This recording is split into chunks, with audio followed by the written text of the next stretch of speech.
Foundation International y de Race and Equality. Quiero darles una calurosa bienvenida.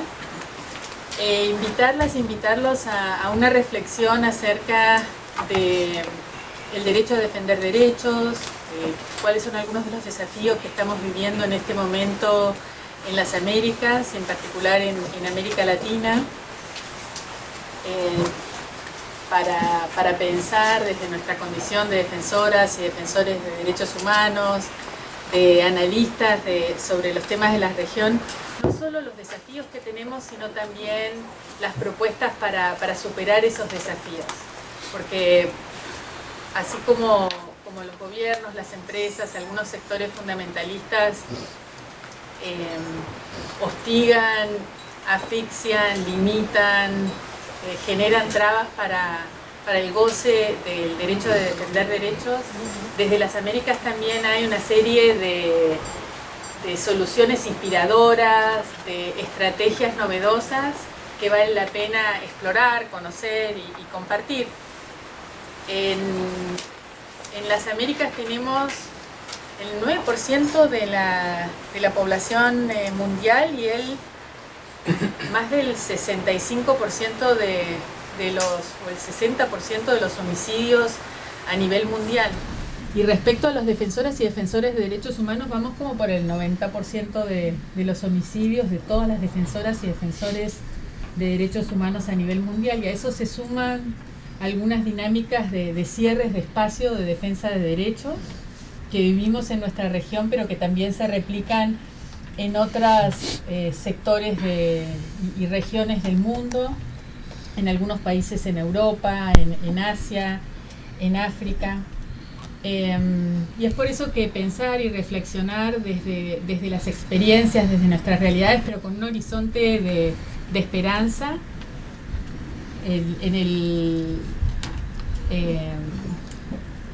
En el banner que hicimos para el evento hablábamos de las realidades y las utopías, pero creo que más que utopías, las utopías nos sirven para caminar, pero también hay esperanzas, ¿no? de procesos de cambio y de acciones innovadoras que nos pueden servir para darnos aliento, energía y nuevas ideas de las cosas que podemos hacer para enfrentar no solo los cierres de espacios y los desafíos específicos que tenemos de manera general y en algunos espacios de manera más específica, como por ejemplo la que se enfrentan las defensoras y defensores de la tierra, las que enfrentan en muchos de nuestros países las mujeres que participan de manera activa en el movimiento feminista, sino también para abordar lo que son las causas últimas de algunos de esas situaciones de tensión y de hostigamiento de las personas defensoras y de restricciones al derecho a defender derechos. Experiencias sobre cómo enfrentar las disputas sobre territorios, sobre las maneras de abordar los temas de cambio climático, sobre cómo abordar la criminalidad organizada, la discriminación institucionalizada, los fundamentalismos y otros.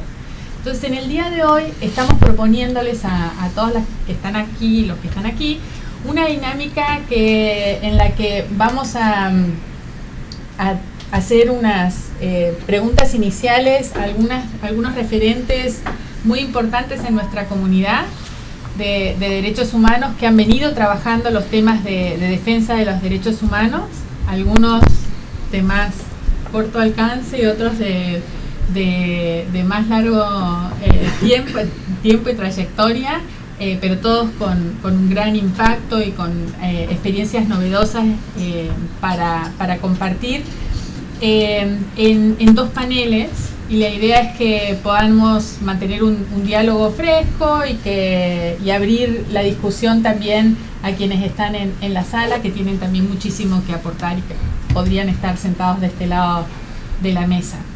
Entonces, con eso solo quería agradecerles a ustedes por la presencia y a nuestras colegas y amigos por estar aquí, por disponerse a esta conversación. Y quizás para romper el hielo, quisiera preguntarle a Jorge Santos, que es el coordinador general de UDFEGUA, que es una de las organizaciones más importantes en nuestra región, que trabaja en los temas de defensa de derechos humanos y de defensores de derechos humanos. ¿Cuáles son algunos de los desafíos que están viendo desde esa organización? Y en particular, quisiera que nos cuente no solo de los desafíos que ven desde los espacios del Estado, pero también desde lo que llamamos los abogados y las abogadas, los actores no estatales, ¿no? Los espacios sociales, empresariales, de criminalidad organizada, y cómo eso afecta e impacta la capacidad de defender derechos y el movimiento de derechos humanos. Jorge. Primero, muy buenas noches y en realidad me siento muy honrado de poder estar acá. Esta invitación hecha por CEGIL, por Protection International y por Race and Equality me parece además un tema fundamental y central en este momento. Además, muy honrado de compartir con defensoras y defensores de derechos humanos que están en la primera línea, ¿verdad?, de la lucha a favor de los derechos humanos en sus países. Y yo, reflexionando sobre este tema, recuerdo un informe del Programa de las Naciones Unidas para el Desarrollo, en el caso guatemalteco. En el año 2014 hizo una exploración de lo que denominó el índice de densidad del Estado, y lo que intentaba medir era la presencia del Estado a partir de sus instituciones en los distintos territorios en el país, en este caso en Guatemala, pero no es muy distinto en la región centroamericana, y planteaba que el 80% era el número del índice de presencia del Estado en la ciudad capital, en la ciudad de Guatemala. Es decir, había un 20% que era cubierto por otros actores que no eran, digamos, del Estado. Sin embargo, cuando uno se iba al resto de cabeceras departamentales, este índice bajaba al 44%. Entonces había un 66% que era cubierto por otros actores no estatales, que pueden ir desde empresas privadas, iglesias, fundaciones, ONGs, también el crimen organizado. Y cuando uno se iba al resto del país, ese índice bajaba hasta el 20%. Y entonces nos demuestra una ausencia del Estado, que no es que se genere un vacío y la existencia de la nada, sino quien cubre esos espacios, y ese vacío son los famosos actores no estatales. Entonces, digamos, iniciar con esta reflexión, porque me parece a mí muy importante que no solo es un espacio llenado por actores no estatales, sino la presencia o la ausencia del Estado genera otro tipo de condiciones que pueden ser causa y efecto de graves violaciones a derechos humanos en los territorios. Y entonces efectivamente hemos podido ver cómo la empresa suplanta acciones importantes que le son propias a los estados, ¿verdad? Desde la ampliación de caminos, pavimentación de caminos, introducción de agua potable, energía eléctrica, y pareciera ser que la filantropía, digamos entre comillas, generada por las empresas que se asientan en esos territorios, es la causa que justifica al final de cuentas la presencia impositiva y saqueadora de las empresas, ¿verdad?, en los diversos territorios. Y esto lo hemos podido ver a lo largo y ancho de la región centroamericana, es decir, empresas dedicadas a el monocultivo de la palma aceitera, de la caña de azúcar, las mineras, las hidroeléctricas de gran envergadura, suplantando acciones que le son propias al Estado, pero no solo en cuanto a condiciones de desarrollo, sino que también acciones propias en el marco de la seguridad. Y en el caso guatemalteco en particular, ha quedado evidenciado en al menos 2 juicios en los cuales han sido sometidos a procesos de criminalización defensores de derechos humanos, autoridades ancestrales de los pueblos indígenas, que la empresa, a través de sus propios cuerpos de inteligencia, ha desarrollado, ¿verdad?, informes que dan cuenta del liderazgo social y comunitario en resistencias y en oposición a la imposición de estos proyectos extractivos en sus territorios, y que posteriormente la Policía Nacional Civil o la Fiscalía en esos territorios toma como valederos, ¿verdad? Sin ningún tipo de filtro, información. Inclusive en uno de los casos, un informe realizado por la inteligencia de un proyecto hidroeléctrico de origen español, el Departamento de Investigación Criminal de la Policía Nacional Civil hasta le había puesto el sello que posteriormente formó parte dentro del proceso judicial de criminalización en contra de 7 defensores de derechos humanos. Entonces, digamos, ahí hay un factor que me hace pensar nuevamente en este informe generado por el Programa de las Naciones Unidas para el Desarrollo. Y más recientemente una escalada de iniciativas no tan públicas, pero de la conformación de lo que se conocen como net centers, que son evidentemente espacios donde se crean perfiles falsos de Twitter, Facebook, campañas publicitarias en redes sociales que han aumentado o han sido como una especie de factor multiplicador o expansivo de la estigmatización, la difamación y la criminalización en contra de personas que defienden derechos fundamentales. En estos espacios es común escuchar y ver el incremento del discurso del odio, defensoras y defensores de derechos humanos que al hacer una publicación inmediatamente les son respondidas de manera automática todo lo que se está planteando y donde se genera todo un estigma, ¿verdad?, que pretende deslegitimar la voz de las personas que defienden derechos fundamentales. Y ahí hay una intersección muy interesante entre, digamos, estos espacios de iniciativa privada con acciones que los propios estados implementan en nuestros países. Y un tema que nos parece a nosotros central en ese sentido es cómo se responde a toda esa campaña magnificada del discurso del odio, difamación y estigmatización de personas defensoras de derechos humanos. Y por último, pero no por ello menos importante, durante la última década, pensaríamos nosotros, ha habido un incremento sostenido del fundamentalismo religioso, que está afectando fundamentalmente la lucha, reivindicación y promoción de los derechos de las mujeres y de la población LGBTIQ, ¿verdad? Hemos podido ver en la región que hay un incremento muy importante, no solo del fundamentalismo religioso, sino su inserción en la vida pública, ¿verdad?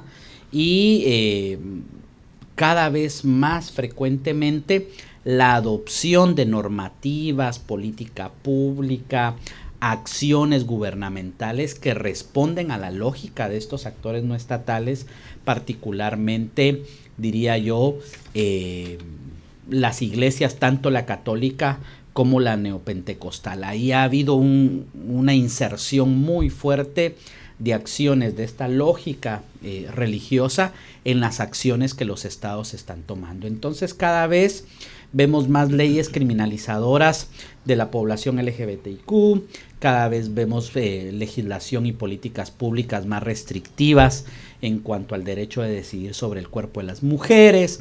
Bueno, es decir, y hay toda una lógica instalada en nuestros países que está fundamentalmente arraigada en este fundamentalismo religioso.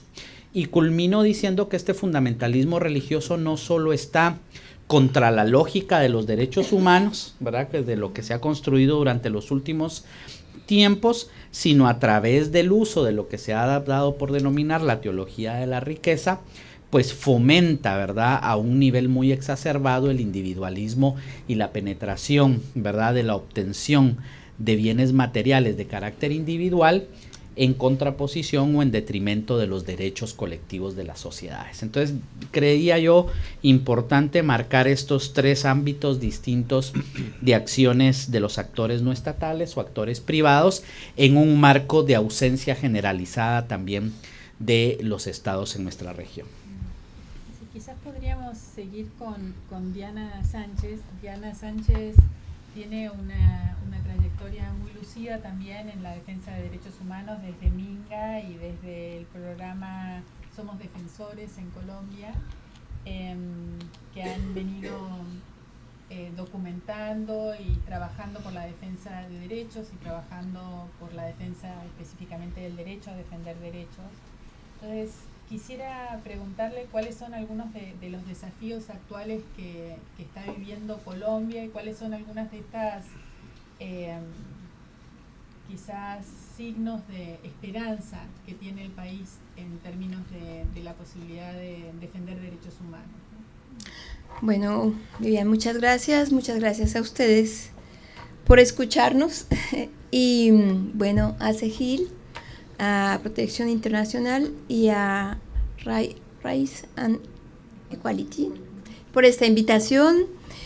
Bueno, los desafíos son muchos y cada día que pasa se aumentan. En años anteriores teníamos unos desafíos que obviamente estaban enmarcados en animar, en impulsar, en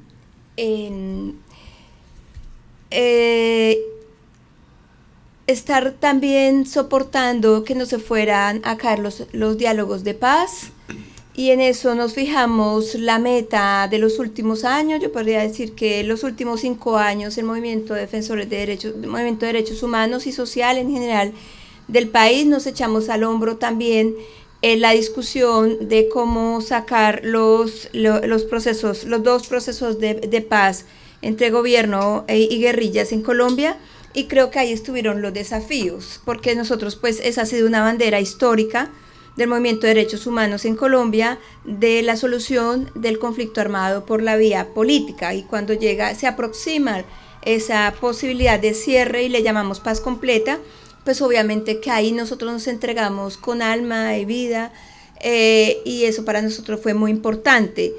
Sin embargo, pues tuvimos muchas críticas, aún las tenemos, y pues entendimos también que el gobierno de entrada tenía una diferencia muy grande. Teníamos similitudes en que todos queríamos que se cerrara el conflicto armado, porque sabemos que de todas maneras es una talanquera, es un muro que nos impide avanzar en muchos aspectos del país, y hoy lo estamos viendo. Pero teníamos diferencias estratégicas, o sea, el gobierno quería desmovilizar a las insurgencias solamente y con un marco de negociación, mientras nosotros sí creíamos que la negociación trajera unas reformas que efectivamente fueran transformadoras. Bueno, pero con todo y eso terminamos ese gobierno, Juan Manuel Santos, defendiendo el proceso de paz y también defendiendo ya otra etapa, y era que se implementaran los acuerdos. Eso fue otro desafío grueso. Entonces se terminó el gobierno y nosotros allí empujando que se implementaran los acuerdos y que avanzara la mesa con el ELN, porque será una mesa que ha estado allí, pero siempre con muchas dificultades.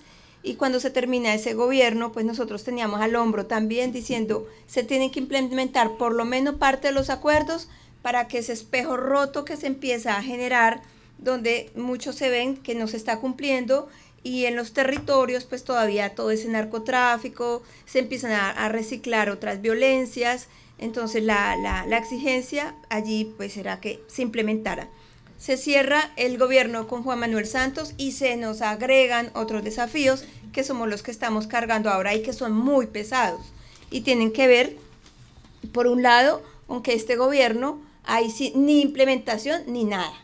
O sea, congeló la mesa con el ELN, allí estamos luchando, como no se imaginan, para que esa mesa continúe. Segundo, el gobierno dijo en campaña, por presiones, que no iba a volver a utilizar los acuerdos, y efectivamente no lo está diciendo, pero en la práctica hay una contrarreforma en el Congreso de la República. Los partidos de gobierno están reformando y tienen completamente entrabada las normas que facilitan la implementación, y a pesar que internacionalmente el gobierno está diciendo que sí está de acuerdo con el proceso. Ahí está también reformando la JEP, que es la Justicia Especial para la Paz, que a nosotros nos interesa. Así que ahí tenemos otro desafío grande, pero 2 elementos que también me parece importante decir en estos 2 minutos.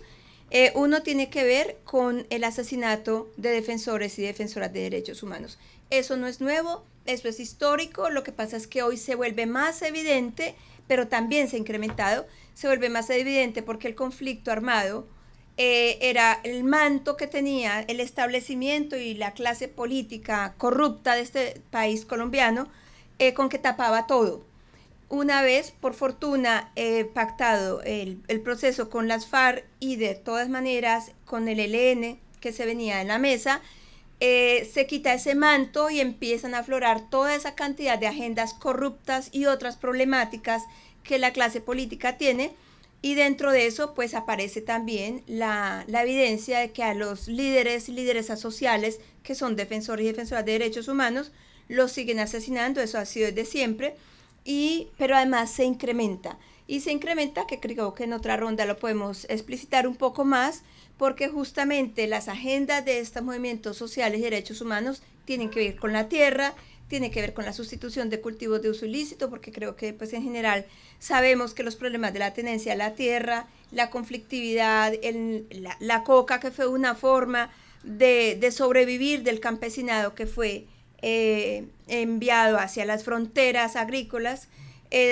ahora con el acuerdo de paz, pues los campesinos, los afros, los indígenas se echan al hombro, creo que esa palabra la estoy utilizando mucho, pero es para que se sienta el peso, lo que es la sustitución de cultivos de uso ilícito, pero ahora con el anterior no estaba cumpliendo ya, y este gobierno no solamente no cumple, sino que echó de para atrás y empezó otra vez a erradicar forzadamente, no concerta, no dialoga, y para completar todos los actores violentos, disidencias, paramilitares, narcotraficantes y también una fuerza pública que lo permite todo, pues están asesinando a estas líderes campesinos, indígenas y afros que están liderando la sustitución de cultivos de uso ilícito. Pero el último punto, la esperanza.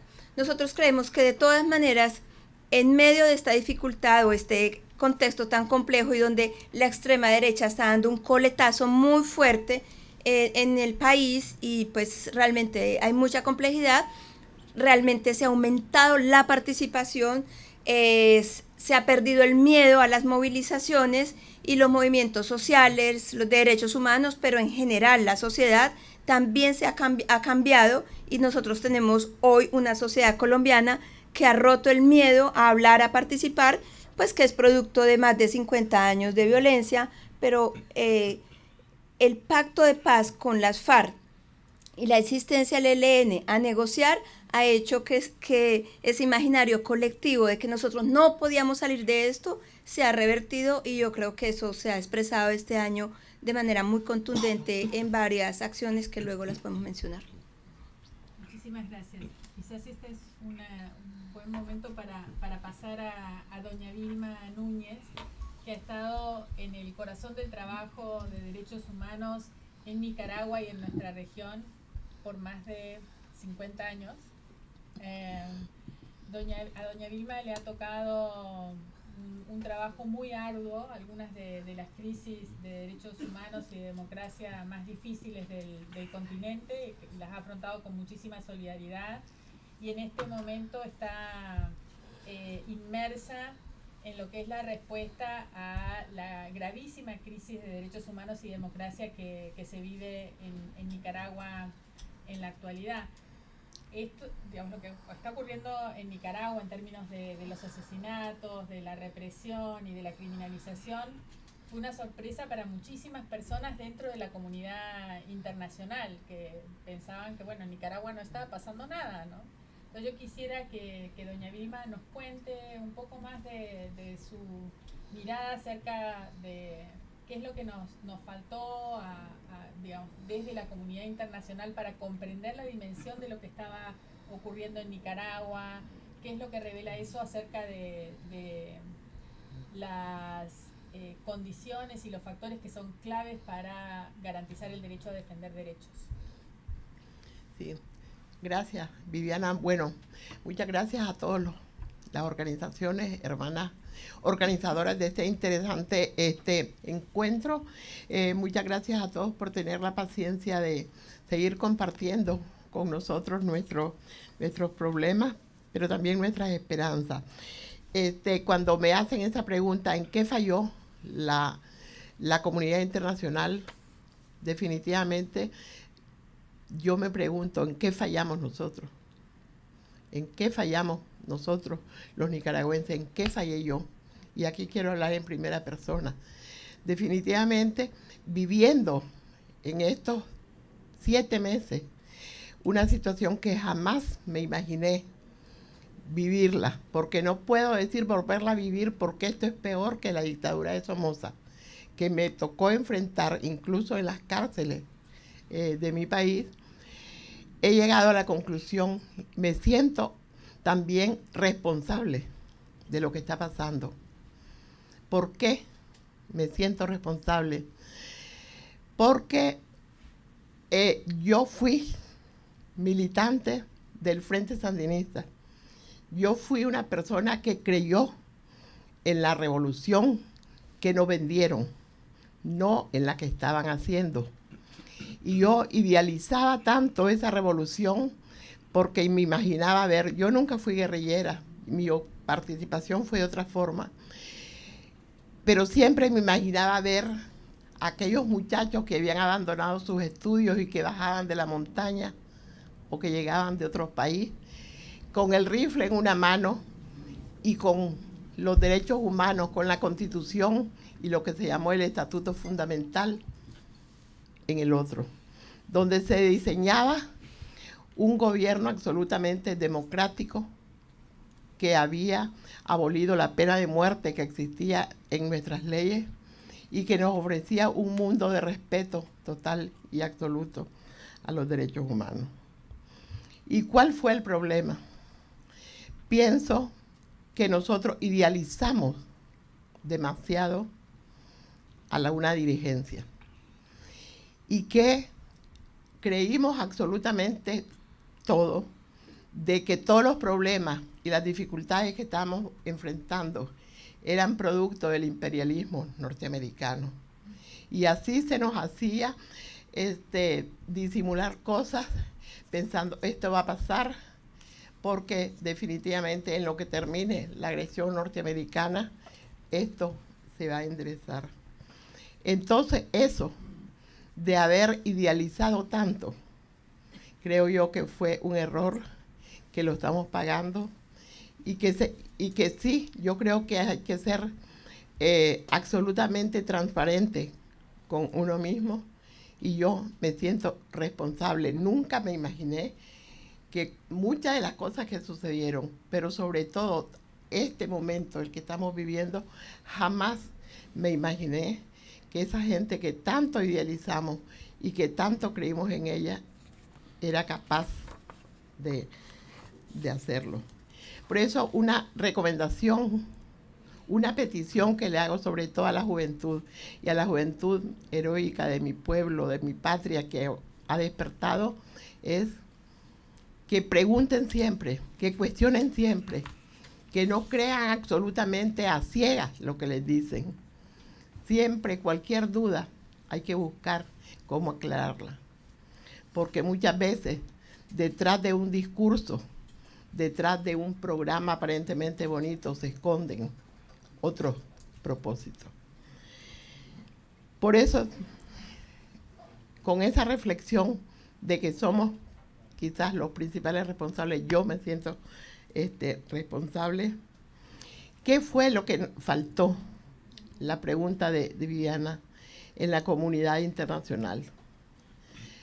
Después de haber pasado ya algún tiempo y después de todo lo que estaba pasando, lo doloroso que fue haber perdido las elecciones en 1990, donde para entonces yo ya llegué a la conclusión que lo más terrible no era haber perdido el poder, sino haber perdido la ética, que jamás iba a volverse a recuperar con la piñata.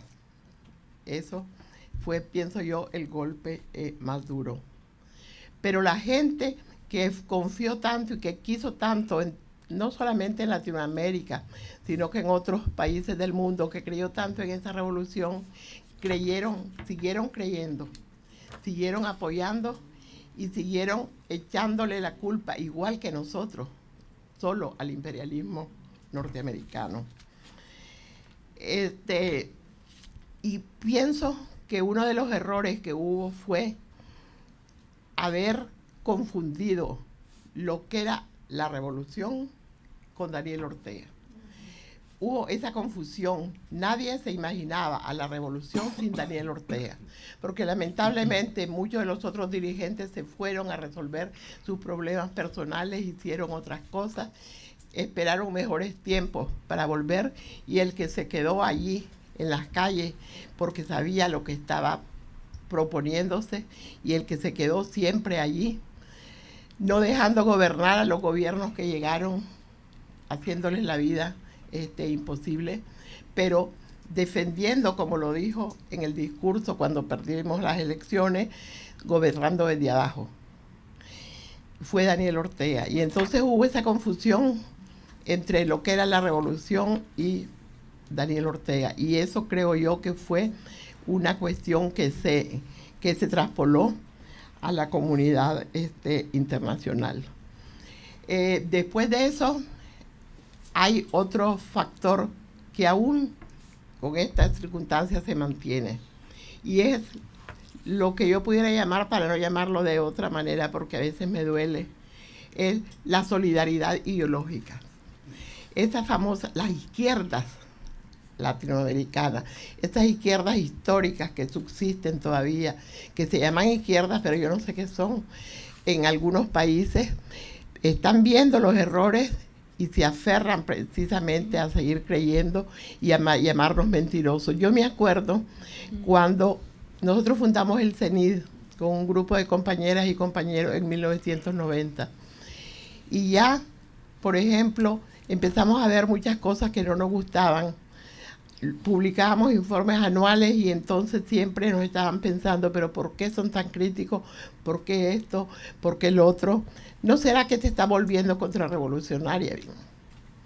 Y después, cuando ya se perfiló totalmente el rumbo que se iba tomando y empezamos a denunciar con fuerza lo que desde el año 2007 empezaba, que fue prácticamente ya el desmontaje de toda la institucionalidad del país, no nos creían y nos volvían a hacer la pregunta.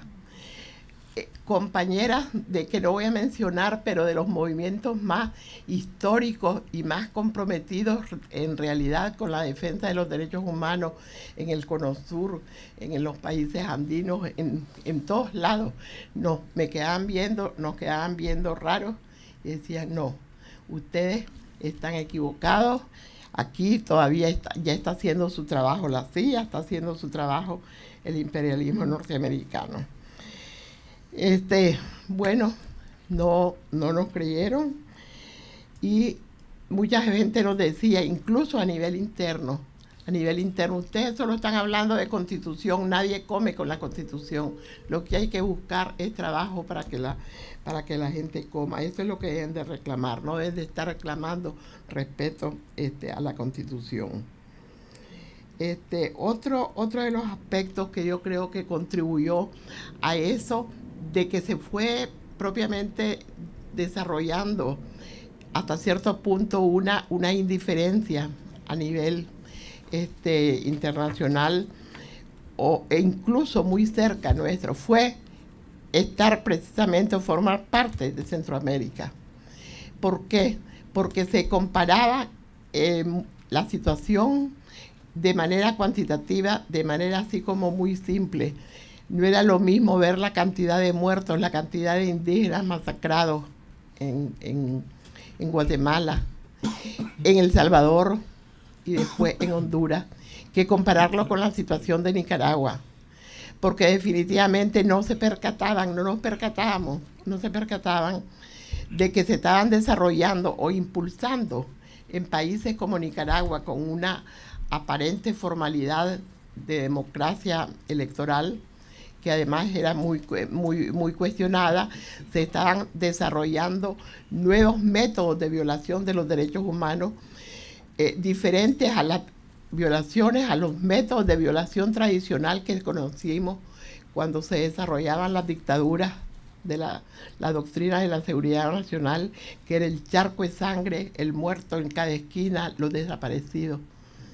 Pero los métodos que están usando las democracias, las llamadas democracias de hoy, y muchos de estos países son más sutiles, son más difíciles de enfrentar.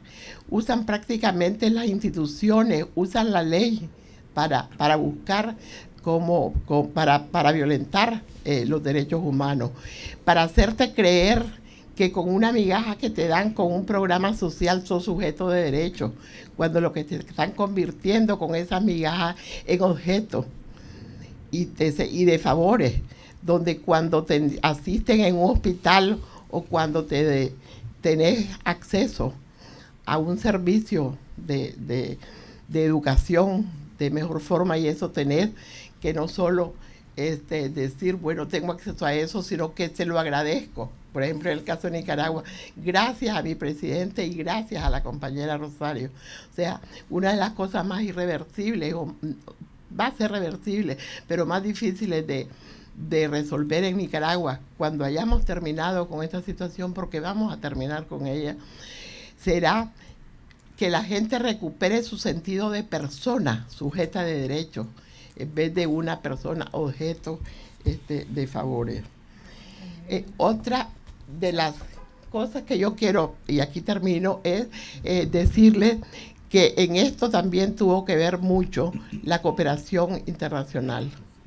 Se les vendió la idea de que en Nicaragua había un proceso de desarrollo en marcha, que todo estaba caminando bien, y entonces la cooperación internacional fluyó hacia Nicaragua de manera abundante, y entonces resulta de que esas mismas agencias de cooperación y estados que cooperaron no atendían sus propias condicionalidades que establecían el respeto a los derechos humanos para poder ser sujetos de los planes de cooperación, y disimulaban cualquier todo. Y un ejemplo, y aquí termino, que nos dolía y nos ponía furiosos, era que, por ejemplo, nosotros denunciábamos, por ejemplo, los atropellos de la policía. Nosotros denunciábamos un día lo que estaba cometiendo el Poder Judicial, completamente sometido al gobierno, y entonces, por pura casualidad, ese mismo día o al día siguiente aparecía el embajador o el funcionario de cooperación de determinado país entregando los cientos de miles de dólares o de euros al gobierno de Nicaragua. Era como una contradicción, era como una bofetada, era casi como decirnos, ustedes están mintiendo, esta gente tiene que seguirse desarrollando y aquí están nuestros dólares. Eso es lo que pasó, esa es la razón por la cual, bueno, creo que ahora hay un proceso de rectificación en marcha. Hay todo un esfuerzo de acompañar al pueblo de Nicaragua, al sector que estamos en esta lucha. Sin embargo, no sé si podremos hablar después de que pienso de que hay mecanismos para enfrentar esta situación que ya están agotados a nivel internacional, que hay nuevas formas de empezar a buscar cómo fortalecer las relaciones, que los organismos internacionales de protección de los derechos humanos sean más eficaces. ¿Qué pueden hacer, por ejemplo, los órganos políticos, como por ejemplo la OEA, el Consejo Permanente? Porque, bueno, estamos en una situación bien difícil, pero no hemos perdido la esperanza y seguimos en resistencia. Y aunque se nos han cerrado prácticamente todos los espacios, no podemos marchar, no podemos protestar frente a un juez que está condenando injustamente a un inocente. No podemos decir casi absolutamente nada. Están por cerrar muchas emisoras. El día de hoy están acusando injustamente por crímenes que no ha cometido y que incluso por un muerto que aparentemente no está ni muerto. A Miguel Mora, el director del canal 100% Noticias, que es el que ha llevado la punta de lanza en la denuncia casi inmediata de lo que ocurre en los hechos. Todo eso está pasando y puede ser que pase más en contra de los defensores de derechos humanos, pero la resistencia está allí y a eso es a lo que apuntamos, a que no se muera y seguir resistiendo. Muchísimas gracias.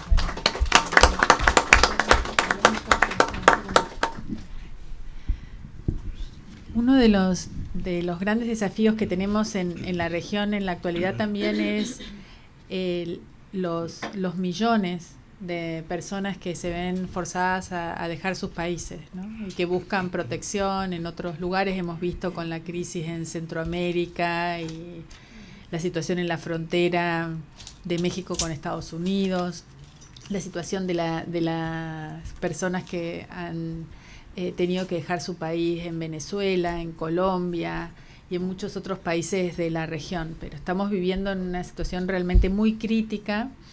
Y el servicio jesuita, con quien trabaja Luis Carlos Rodríguez, ha estado acompañando, liderando, haciendo lo posible para responder de muchas maneras a las realidades diversas de distintas regiones y países y de la población que se ve forzada a migrar y a buscar la tutela internacional. Entonces, queríamos preguntarle a Luis Carlos, porque quizás esa es una de las áreas menos exploradas dentro del trabajo de defensa de derechos humanos, digamos, cuáles son las peculiaridades, los desafíos, las innovaciones que vienen también de ese proceso de acompañamiento tan fluido y desafiante que tienen las personas que trabajan con migrantes y con refugiados. Bueno, pues primero que todo, muchísimas gracias por esta invitación. Muy contento de estar acá y sobre todo de ver que cada vez pues uno se encuentra con más personas que están interesadas en estos temas.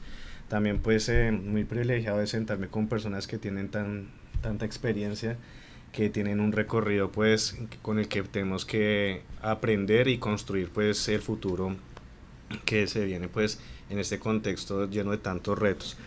Bueno, primero pues decir que pensando un poco en qué es lo que está pasando básicamente y hablando de Latinoamérica y el Caribe, es digamos un momento en el que se evidencia también porque tenemos unas condiciones hoy que de pronto nos permiten visibilizar más situaciones como las que están pasando, y es una deuda histórica que tienen los estados latinoamericanos, una deuda social histórica que tienen con sus pueblos. Bien, ya en las exposiciones que acaban de tener los invitados que están conmigo, si vemos y analizamos, todo arranca porque los estados han tenido esa falencia, ¿no? Hemos tenido estados que de alguna manera antes de este momento presente tenían la facilidad de poder hacer de lado cosas que eran básicamente su responsabilidad, y era sobre todo brindar las garantías suficientes para el goce efectivo de los derechos fundamentales. Y hay que ver que lograr lo que hasta hoy en día se ha logrado pues no es tampoco algo que se haya hecho de la noche a la mañana. A mí me apasiona mucho la historia porque la historia nos pone también en retrospectiva, pero también en perspectiva de qué hemos logrado y de qué podemos lograr. Y lo que sí hay que tener en cierto es que la defensa de los derechos humanos siempre va a ser parte de nuestra vida. Y es fundamental que en la medida que tengamos conciencia de eso, tengamos ese compromiso de que esa defensa nunca debe terminar, porque si agotamos esa lucha por defender y por conseguir que eso que llaman derechos progresivos sigan progresando, pues entonces en ese día yo creo que pensaríamos en que tendríamos que extinguirnos como seres humanos, porque solo de esa manera, si no luchamos por nuestra vida, pero una vida digna en la que podamos también sobre todo brindar las condiciones a las personas menos vulnerables, pues entonces yo creo que también hasta la misma humanidad va a estar como humanos en esa ética, esa responsabilidad como seres humanos, perdiendo su propio valor. Los desafíos pues son bastantes, y hay que decir que en este contexto donde todo se mueve a una velocidad impresionante, inclusive el tema de lo que está ocurriendo en Latinoamérica en este momento, que no es ajeno a lo que pasa en el resto del mundo. Hay que ver los informes que han presentado diferentes ONGs, inclusive pues desde Naciones Unidas se ha hecho también un trabajo ahí donde se ha evidenciado que lo que vivimos en este momento es cada vez una situación en la que tenemos más personas en una situación de de migración forzada cada vez más apremiante. Si vemos el informe que salió a mediados de este año, comparación del 2016 al 2017, pues ha venido aumentando las personas desplazadas forzadamente, las personas que están en situación de protección o necesidad de protección internacional, pero sobre todo darnos cuenta que la mayoría de esta población llega o busca, digamos, acogida en los países que se denominan en vía de desarrollo, subdesarrollados. Entonces, uno de los primeros retos viene precisamente para Latinoamérica en ese contexto, donde tenemos una deuda histórica, los estados tienen una deuda histórica con sus comunidades, con sus ciudadanos, pero además donde el Estado se tiene que replantear realmente la forma en cómo ha operado, porque ya el Estado no está en un estado donde podía estar ocultando o tratando de evadir sus responsabilidades, sino que tenemos ahora de alguna manera mayor facilidad para poder hacer incidencia y visibilizar las situaciones que se están dando. Y pues dentro de esos desafíos, pues precisamente está poder continuar en este camino, no dejar de lado que aunque las circunstancias son muy difíciles en este momento, también tenemos más herramientas de todo tipo, y hay que decir desde el contexto colombiano, el contexto centroamericano, que cada vez yo soy optimista al ver que no estamos solos, sino que cada vez somos más. Y hay que pensar también en que dentro de esta comunidad que estamos tratando de llevar más allá los derechos humanos, pues también es parte, digamos, como ese legado histórico que vamos a dejar, ¿no? Yo pues la escuchaba y usted, digamos, que se da un mea culpa, pero también hay que pensar que en su momento, en su contexto, pues usted hacía una lucha loable, ¿no? Obviamente el tema es que las circunstancias van transformándose, y a veces también nos damos muy duro desde la sociedad civil o desde los defensores de derechos humanos al creer que vamos a transformar algo que históricamente ha estado presente de la noche a la mañana. No, esto es un proceso perfectible y tenemos que continuar en el mismo. Y para ello pues hay que aprovechar también todos los medios tecnológicos y todo con lo que contamos hoy, con lo que no contaban muchos de ustedes en el pasado, inclusive nuestros abuelos y todos los anteriores que pasaron para lograr lo que hoy medianamente hemos logrado, y es poder innovar, poder pensar, pero sobre todo esa innovación y ese pensamiento que sea en un foro en el que nos encontremos en la diversidad. Y ahí es importante valorar, y hay que decir que espacios como este a nivel regional, pero también a nivel nacional y local tienen que seguir adelante.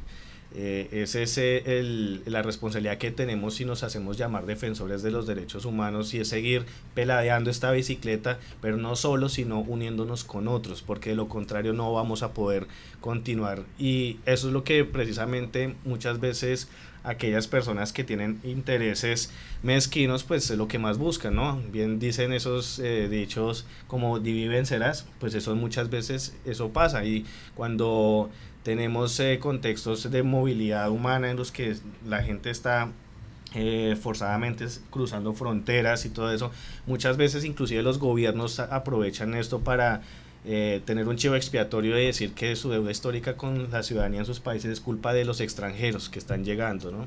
Entonces puede pasar en Centroamérica, puede pasar en Sudamérica, en cualquier país del mundo es muy fácil echarle la culpa a alguien para decir, no, es que el desempleo, la falta de, digamos, de oportunidades es culpa de otros y no de lo que los estados no han logrado asumir. En esa medida, pues es importante entonces, como lo mencionaba, que continúen fortaleciéndose estos foros donde nos encontremos, pero además que no seamos siempre los mismos, sino que animemos a que otros puedan también sumarse. Y en esa medida pues también hay que decir que el Estado por sí solo no va a hacer las cosas. La sociedad civil es la que ha sido el motor de las transformaciones del Estado. El Estado no va a pensar en construir más derechos si eso no lo ve como un interés en su momento, pero si hay una presión desde la sociedad civil, desde la ciudadanía, y una ciudadanía que cada vez esté más motivada, que esté digamos más informada, pero también más unida y articulada, pues en esa medida se va a poder lograr más avances. Entonces yo creo que parte de todo este trabajo que hemos construido, no solo Servicio Jesuita de Refugiados, sino CEGIL, desde las mismas organizaciones que trabajan en las localidades, porque hay que decir que el valor que tienen los defensores de derechos humanos allá en los territorios es inmenso, ¿no? O sea, son ellos los que están en primera medida expuestos a todo esto, pero también ellos son los que nos pueden dar más cuenta de qué es lo que está pasando y lo que nos ayuda a aterrizar todas estas ideas que a veces vemos desde las ciudades o desde ciertos centros, digamos, un poquito más fáciles, pero lo cierto es que tenemos que continuar en ese trabajo. También los foros o los escenarios de los, o sea, como la OEA o como otros espacios donde los estados se encuentran, eso no hay que perderlo. Y eso lo digo porque también, como lo decía al comienzo, los estados tienen que repensarse cómo es que están trabajando, cuál es la función del estado en el siglo XXI, cuando ya digamos, las problemáticas desbordan sus divisiones político-administrativas. Entonces, digo que es un momento importante en el que tenemos que, y con esto terminaría un poco para más a la charla, estamos en un momento histórico en el que las sociedades nos tenemos que repensar cómo nos vemos a nosotros mismos, cómo nos relacionamos entre nosotros y cómo vemos a otras sociedades dentro de la de nosotros mismos, es decir, cuando llegan otras personas de otros países, cómo nos relacionamos, cómo nos vemos a nosotros mismos. La sociedad civil, repensarse también cómo se ha venido trabajando históricamente. Ahí es donde las lecciones aprendidas tienen que jugar un papel importante para seguir avanzando en este camino. Y también el Estado repensarse en su forma de interactuar con la sociedad civil, con la comunidad y en la forma en que ejecuta o formula políticas públicas, porque si bien se dice que estamos en el mundo libre y en la democracia, pues sería en este espacio o en este momento histórico donde más debería darse este tipo de foros y de alternativas para avanzar en los derechos humanos. Muchísimas gracias, Luis Carlos. Súper interesante y creo que es un buen eslabón para lo que va a ser la conversación en el panel que sigue. Me gustaría muchísimo abrir el debate para que las personas que están participando del público también puedan hacer preguntas a nuestros panelistas. No sé, lo que les voy a pedir es si se pueden identificar y decir de qué organización vienen, cuál es su nombre, si vienen sin organización también. Exacto. ¿Alguna pregunta?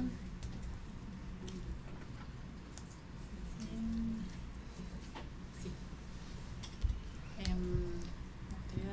Buenas, mi nombre es John Eric Caicedo, yo vengo de la ciudad de Buenaventura, en Colombia. Vengo pues acompañado con Humanidad Vigente, pero hago parte de una organización que se llama Fundescodes, que trabajamos en un barrio bastante complicado de la ciudad, en la Comuna 3. Y más que pregunta, es también como un aporte que quiero hacer en el sentido de que cómo estamos mirando, digamos, esa responsabilidad del Estado, pero también me parece muy importante que miremos esas acciones que desde la comunidad se vienen dando. Nosotros el año pasado,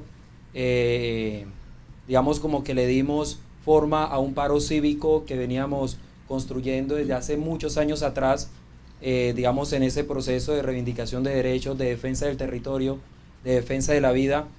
Y hoy le hemos demostrado a Colombia y le hemos demostrado al mundo de que se pueden hacer las cosas sin un Estado presente, porque Buenaventura es una ciudad que viene presentando un estado de cosas inconstitucionales desde el 2013 hasta la actualidad. De hecho, la semana pasada estuvo un alcalde encargado, digamos, como rindiendo cuentas para que se levantara ese estado de cosas inconstitucionales, y no ha sido posible porque Buenaventura en los últimos periodos ha tenido todos los alcaldes, digamos 4 o 5 alcaldes de atrás hacia adelante, todos han quedado presos por esos malos manejos administrativos, y hoy en el territorio estamos demostrando que la sociedad civil sí puede, digamos, trabajar por su territorio, y hoy el Estado está trabajando de la mano con la sociedad civil. O sea, tenemos, y no porque el Estado lo ha querido, como tú lo dices, sino que ha sido toda una lucha social, una lucha de reivindicación de derechos,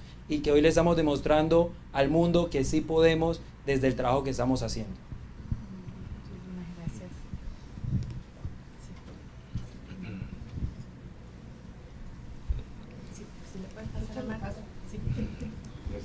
Lisandro, ¿nos puedes ayudar con el micrófono, por favor? Bien, buena tarde a todas y todos. Yo soy Marco Romero de CODES Colombia. Quisiera dejar una pregunta más que, digamos, no específica, porque las preguntas de Viviana son un poquito complicadas, porque son muy grandes. Yo haría la pregunta de si no es tiempo de ver cómo desde el Movimiento de Derechos Humanos se puede relanzar la Convención Americana de Derechos Humanos, porque veo que es muy importante y necesario fortalecer instrumentos internacionales.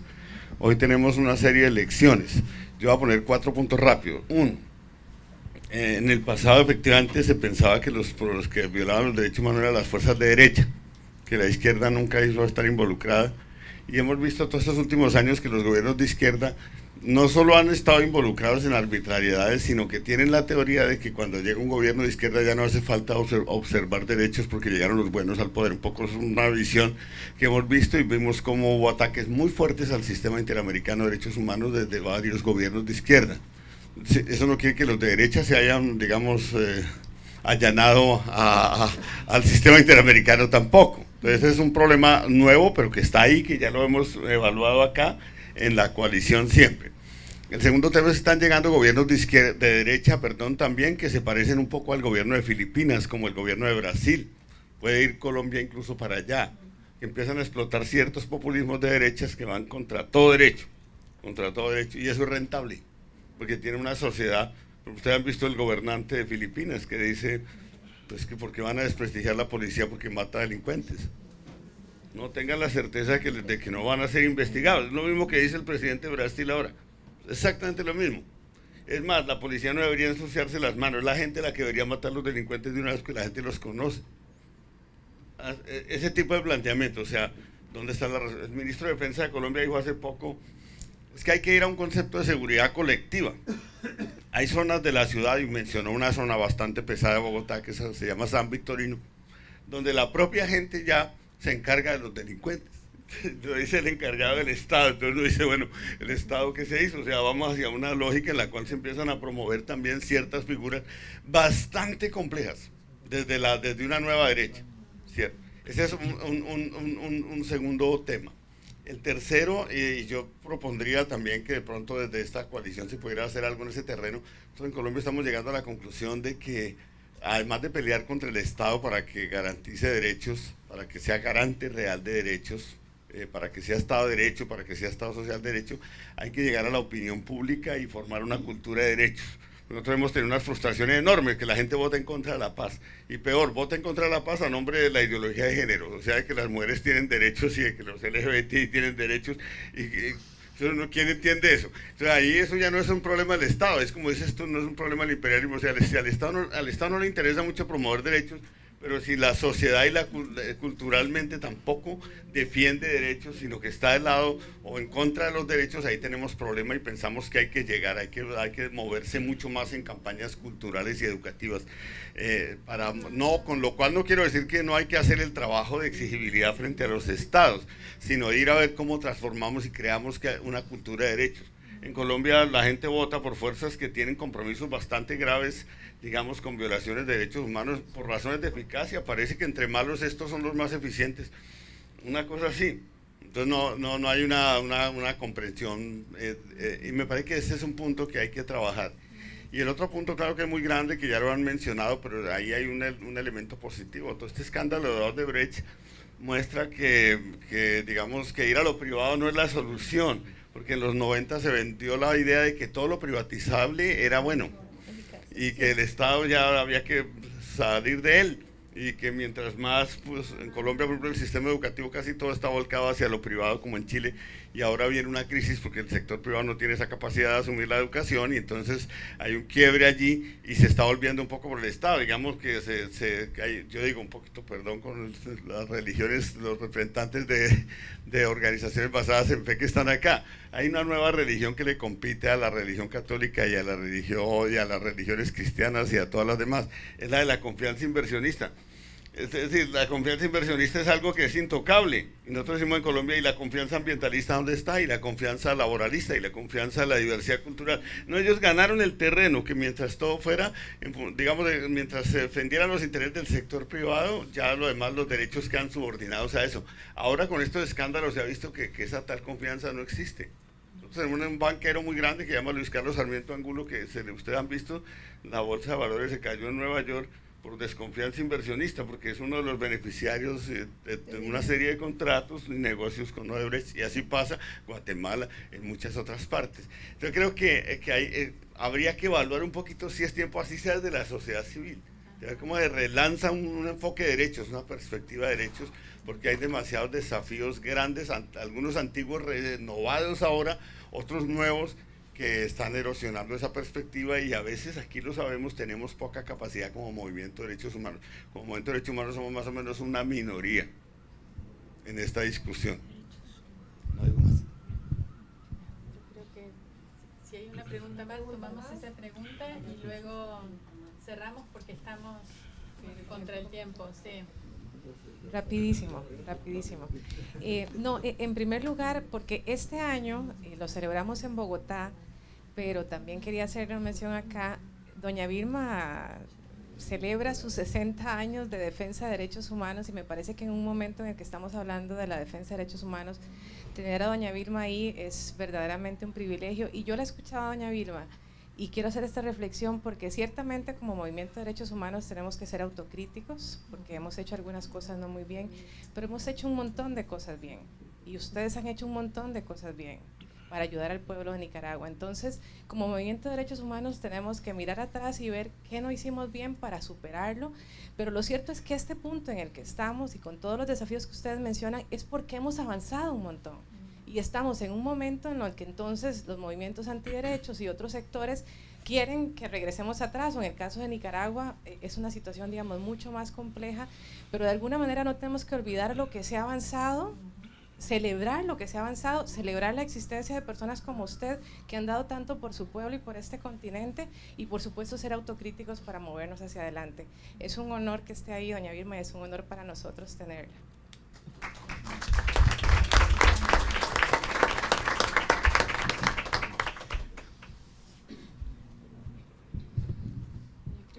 Que Marcia nos ha dado unas lindas palabras para permitirnos pasar al siguiente panel. A mí me encantaría seguir escuchando y dialogando con nuestros queridos panelistas, pero vamos a tener un espacio también de convivio en el que vamos a poder seguir discutiendo. Entonces le paso la posta a Carlos Quesada de Race and Equality, que hará la tarea de ayudarnos a encontrar las soluciones.